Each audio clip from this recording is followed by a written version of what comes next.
Cats भला किसे पसंद नहीं होती। क्यूटनेस और इंडिविजुअलिटी का कॉकटेल लिए ये अर्ली एजेस से ही ह्यूमन कंपेनियन रही है। मगर आज के इस वीडियो में हम आपसे यूजुअल डोमेस्टिक कैट्स के बारे में बात नहीं करने वाले हैं, बल्कि आज हम आपको बताने वाले हैं एक ऐसी डेयर डेविल कैट के बारे में जो डेजर्ट के रेतीले तूफानों और हार्श वेदर का डटकर सामना करती है।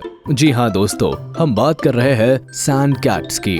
अब आप भी जरूर सोच रहे होंगे कि आखिर ये क्यूट सी बिल्ली रेगिस्तान में कैसे सरवाइव कर पाती होगी। तो इस सवाल का जवाब जानने के लिए बस अंत तक बने रहिए हमारे इस वीडियो के साथ। डेजर्ट में रहने वाली इस एनिमल के fluffy ears, big eyes, tiny nose को देखकर कोई भी अट्रैक्ट हो सकता है, लेकिन यहाँ आपके लिए जान लेना बेहद जरूरी है कि ये हमारी गली, मोहल्ले या घरों में पाई जाने वाली आम बिल्ली नहीं है, बल्कि ये एक जंगली बिल्ली है जो कि नॉर्मल कैट से कहीं ज्यादा एग्रेसिव और खतरनाक होती है। हो सकता है आप में से बहुत से लोग बिल्लियों से प्यार करते हो और इन्हें पेट बनाने का शौक भी रखते हो, लेकिन इस कैट से दूरी बनाने में ही आपकी भलाई है। बिल्ली की ये प्रजाति वर्षों से इस क्लाइमेट में खुद को ढाल चुकी है। दरअसल ये बिल्ली कई तरीके से रेगिस्तानी इलाके में जीने का ढंग सीख चुकी है। सबसे पहले तो ये डेजर्ट के हाई टेम्परेचर को टैकल करने में केपेबल होती है। वहीं ये काफी दिनों तक पानी पिए बिना भी जिंदा रह सकती है, जो कि डेजर्ट में गुजारा करने की सबसे अच्छी टेक्निक मानी जाती है। हालांकि इसके बावजूद इन्हें शिकार और शिकारी दोनों को हैंडल करने का हुनर सीखना पड़ता है। तो आइए इस वीडियो में हम ये समझने की कोशिश करते हैं कि आखिर सैंड कैट और नॉर्मल कैट में क्या अंतर होता है, साथ ही ये कितनी खतरनाक हो सकती है। Know about sand cat. आइए सबसे पहले हम सैंड कैट की पहचान करते हैं। अगर इनके कलर की बात की जाए तो इनका कोट पेल सैंडी से लेकर ग्रे ब्राउन होता है। वहीं इनकी पूंछ की साइज शरीर के लगभग आधे हिस्से के बराबर होती है। वैसे तो देखने में नॉर्मल कैट की तरह ही लगती है, लेकिन इनकी बॉडी की लंबाई 12 से 20 इंचेस तक होती है और इनका वजन 2.8 केजीज तक होता है। हालांकि ये साइज में छोटी ही होती है, लेकिन ये काफी तेज स्पीड से दौड़ सकती है। Ferocious Hunter. बिल्ली की ये प्रजाति बहुत ही निर्दयी शिकारी मानी जाती है, क्योंकि इनकी शिकार करने की काबिलियत के सामने अच्छे हार मान जाते हैं। रेगिस्तान में ये अपनी साइज के जानवरों को धूल चटाने की हिम्मत तो रखती ही है, साथ ही कई बार अपने से बड़े और खतरनाक क्रिएचर से भी उलझ पड़ती है। लेकिन यहाँ हम आपको बता दें कि शक्ति का प्रदर्शन ना करते हुए ये खास टेक्निक से ही अपने शिकार पर हमला बोलना पसंद करती है और मौका मिलते ही उसे चट कर जाती है। ऐसा माना जाता है कि बिल्लियों में सूंघने की शक्ति बहुत ही तेज होती है। ये बात कम से कम सैंड कैट के लिए तो फिट बैठती है, क्योंकि ये अपने शिकार को सूंघकर बड़ी आसानी से डिटेक्ट कर सकती है। हंटिंग स्किल्स की वजह से ही इन्हें डेजर्ट के खतरनाक शिकारियों में से एक माना जाता है।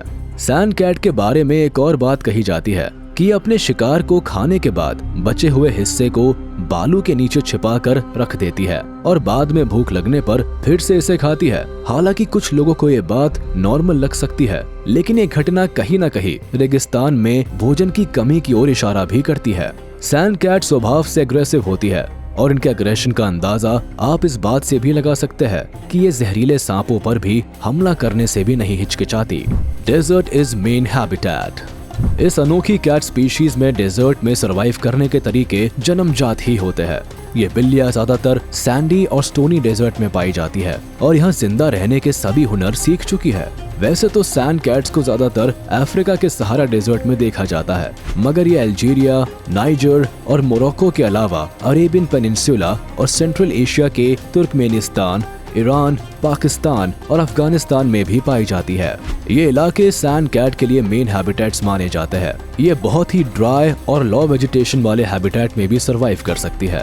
खास तौर से ये सैंड ड्वेलिंग क्रिएचर्स होती है, जो कि बालू पर अपना घर बनाने की कला जानती है।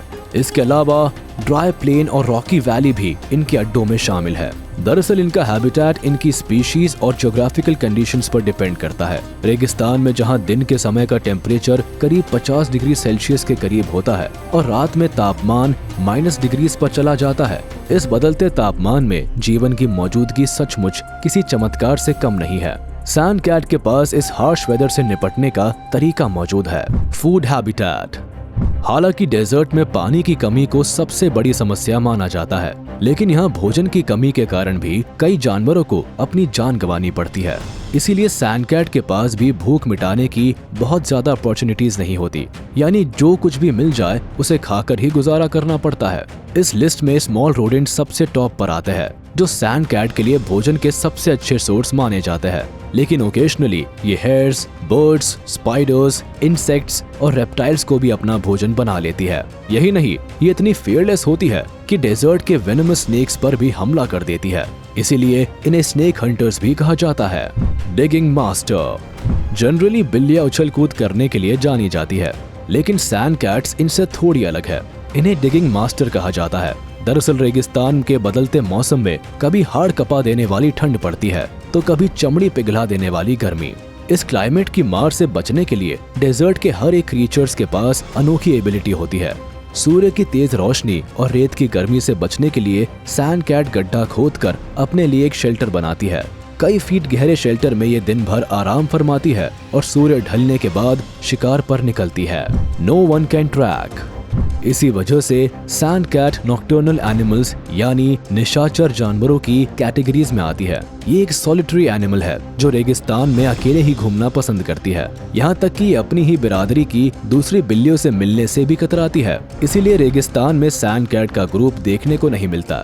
दूर दूर तक एक आध सैंड कैट मुश्किल से देखी जाती है। जहाँ एक और रेगिस्तान में चलना दूसरे जानवरों के लिए मुश्किल होता है, वहीं सैंड कैट काफी तेजी से दौड़ सकती है। लगभग 40 किलोमीटर पर आवर की स्पीड से दौड़ने वाली ये बिल्ली रेगिस्तान के छोटे जीवों पर अपना दबदबा बनाए रखती है। इस काम में इनके गद्देदार पैर काफी मददगार साबित होते हैं, जिसके सहारे दबे पांव ये अपने शिकार तक पहुंचकर उस पर हमला बोल देती है। ब्राउन कलर की वजह से ये डेजर्ट की रेत में खुद को कैमोफ्लेज कर सकती है। इससे एक तरफ इन्हें शिकार को पकड़ने की मदद मिलती है, तो वही शिकारी जानवरों से खुद को बचाना भी इनके लिए आसान हो जाता है। इन्हीं फीचर्स की वजह से ये दिन और रात दोनों समय शिकार कर सकती है। हालांकि दिन में गर्मी ज्यादा होने की वजह से ये रात में ही शिकार पर निकलना पसंद करती है। रात में करीब 8 किलोमीटर की दूरी तक ट्रैवल करती है। इस दौरान ये अपनी टेरिटरी पर नजर रखने के साथ ही शिकार की तलाश भी जारी रखती है। रिप्रोडक्शन। कैट स्पीशीज की अनोखी बिल्ली हर मायने में अलग और अमेजिंग है। चाहे आप इनकी सर्वाइवल टेक्निक की बात करें या फिर हंटिंग एबिलिटीज की, हर तरह से ये नॉर्मल कैट से अलग होती है। रिप्रोडक्शन के मामले में भी इनमें अनोखापन देखने को मिलता है। इनका रिप्रोडक्शन इस बात पर डिपेंड करता है कि ये कहाँ रहती है। जियोग्राफिकल लोकेशन का प्रभाव इनकी ब्रीडिंग पर पड़ता है। जैसे सहारा के रेगिस्तान में ब्रीडिंग प्रोसेस जनवरी से अप्रैल तक चलती है, जबकि तुर्कमेनिस्तान में ये अप्रैल से शुरू होती है। वही पाकिस्तान में सितंबर से अक्टूबर के बीच होती है। इनका जेस्टेशन पीरियड लगभग 60 दिनों का होता है और ये एक बार में 1 से लेकर 8 बच्चों को जन्म दे सकती है, जो कि अगले 14 महीनों में मैच्योर हो जाते हैं। अगर सैंड कैट के लाइफ स्पैन की बात करें तो ये एवरेज 13 सालों तक जिंदा रह सकती है। हालांकि जिंदा रहने की समय सीमा भी इनके हैबिटेट्स पर डिपेंड करती है। Main threats. वैसे तो ये बहुत खतरनाक शिकारी होती है, लेकिन वाइल्ड लाइफ की अपनी अलग ही दुनिया और चुनौतियां है, जहां हर किसी को अपनी जान बचाने और जिंदा रहने के लिए संघर्ष करना पड़ता है। सैंड कैट्स को भी ह्यूमंस के साथ साथ कई नेचुरल प्रेडेटर्स का खतरा रहता है। इंसानों के अलावा स्नेक्स, आउल्स, जैकॉल्स जैसे वाइल्ड एनिमल से इन्हें अपनी जान बचानी पड़ती है।